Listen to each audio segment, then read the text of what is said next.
Namaste.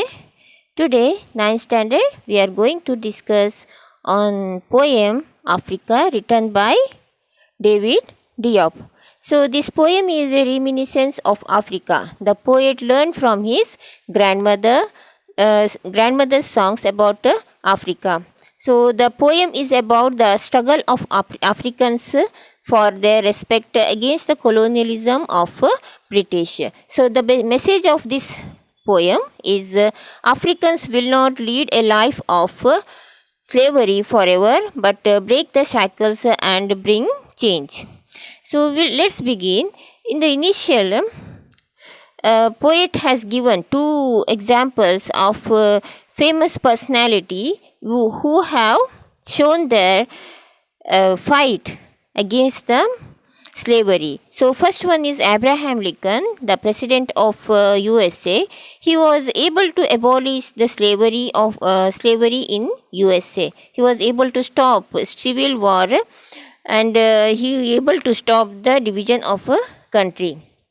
And second personality is Nelson Mandela, who also struggled untiringly for the eradication of apartheid in Africa.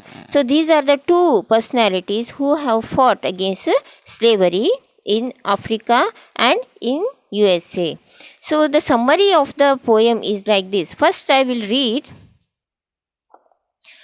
the poem and will discuss the summary. Africa, my Africa, Africa of proud warriors in ancestral savannas, Africa of whom my grandmother sings. On the banks of the distant river, I have never known you, but your blood flows in my veins, your beautiful black blood that irrigates the fields, the blood of your sweat, the sweat of your work. The work of your slavery, the slavery of your children. Africa, tell me, Africa, is this you, that back that is bent, this back that breaks under the weight of humiliation, this back trembling with red scars and saying yes to the whip under the midday sun? But a grave voice answers me, impetus son, that there young and strong, the tree there in splendid loneliness amidst white and faded flowers. That is Africa, your Africa, that grows again patiently, obstinately, and its fruit gradually acquires the bitter taste of liberty. So the poet has written this poem in such a way that from ancestors' time, the African people have faced colonialism, and due to that, their the black blood have irrigated the fields of African, and he is also saying that the African people have since long time they are working as slaves. Even their children are slaves in the same position. So he is comparing Africa initially, saying that their backs have bent. Why their backs have bent? By saying that due to the weight of humiliation, the backs of Africans have bent. Then he takes the poem by saying that the impetus sun, that tree young and strong, the tree there in splendid loneliness amidst white and faded flower. What he is trying to say is Africa is not a old lady that can tolerate each and everything, whatever she has faced. Though she has faced a lot of humiliations, she has struggled a lot, still it is not a old lady, but it is a tree which has faded flowers, faded white flowers. So when the faded white flowers falls, a new flower will grow, same way Africa will come up with gradually it will come up and be out of these all problems and struggles and it will taste the liberty. So here the poem in the beginning paras has said that Africa of proud warriors in ancestral savannas, Africa of whom my grandmother sing. So what he wants to say is he came to know about Africa from his grandmother's songs. I had never known you, but your blood flows in my veins. He had never known Africa as he he has shifted to America. He stays in America. As he is staying in America, he doesn't know personally about Africa, but still the blood flows, African blood flows in his veins. That is, his ancestors are from Africa, and the spirit of Africa still is in his veins. Your beautiful black blood that irrigates the fields, the blood of your sweat, the sweat of your work. So, beautiful black blood here refers to the black people, strong people that irrigates the field, those who have irrigated the fields under colonialism. So, the blood of your sweat, the sweat of your work. So, it speaks about the struggle, the hard work of Africans.